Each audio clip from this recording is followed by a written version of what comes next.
This is Jeffrey Dahmer, also known as the Milwaukee Cannibal, one of the scariest serial killers in our history who remained undetected for 13 years and killed 17 young men in that time.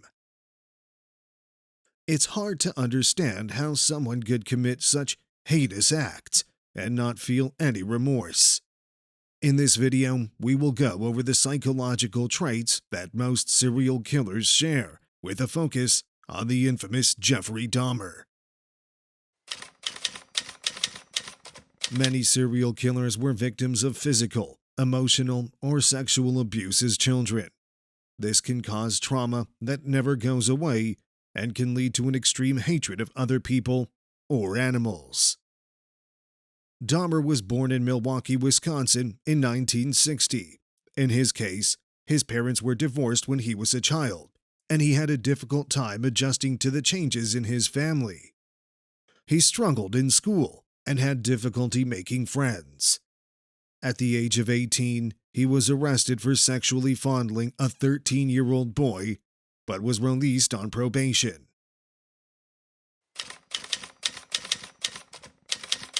Most serial killers have difficulty connecting with their emotions or feeling empathy for others.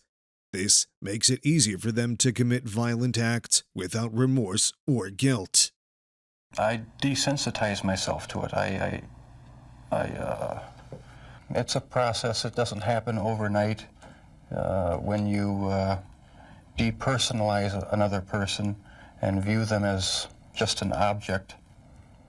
With Dahmer, he admits to feeling that his actions were wrong, but his lack of empathy gave way to him ignoring these feelings and allowed him to continue with his murders and terrible deeds like cutting them up and even eating parts of their bodies, including their hearts.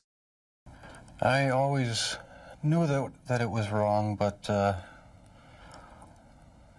after the first killing was not planned.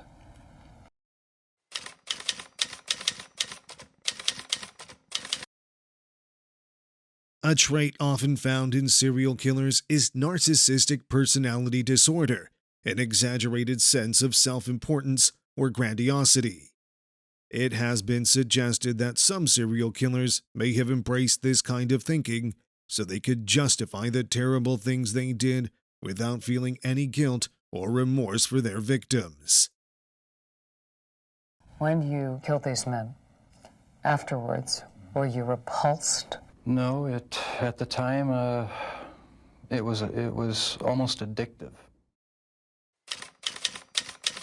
Another trait often found in serial killers is sadistic personality disorder.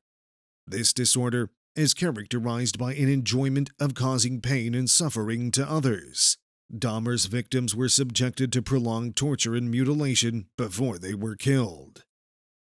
Milwaukee police found body parts in a North Side apartment, and now they wonder if they've uncovered some kind of death factory.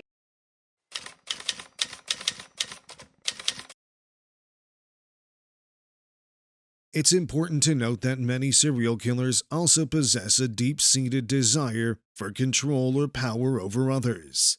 This need for control can become so overwhelming that it leads them to commit heinous acts against those who are weaker than them in order to satisfy their own desires. I had fantasies about picking up a hitchhiker and having complete control and dominance over him. They were sexual fantasies of control, power, complete dominance. Some serial killers are obsessed with death. They may collect items related to death, such as bones or skulls, or even carry out rituals involving death before killing their victims.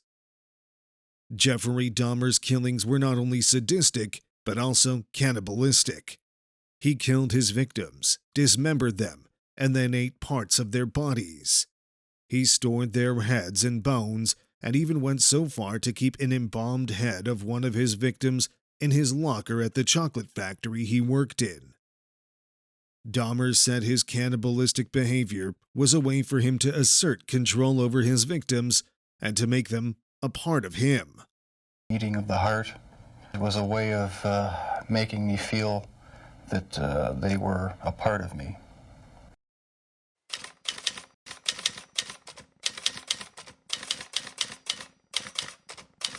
These are just a few examples of the traits shared by many serial killers. The psychology of serial killers is a complex and chilling subject. The case of Jeffrey Dahmer is a prime example of the disturbing nature of these crimes. Ultimately, though, it's important for us to remember that regardless of the psychological makeup behind any criminal act, murder is wrong. Thanks for watching, and stay curious.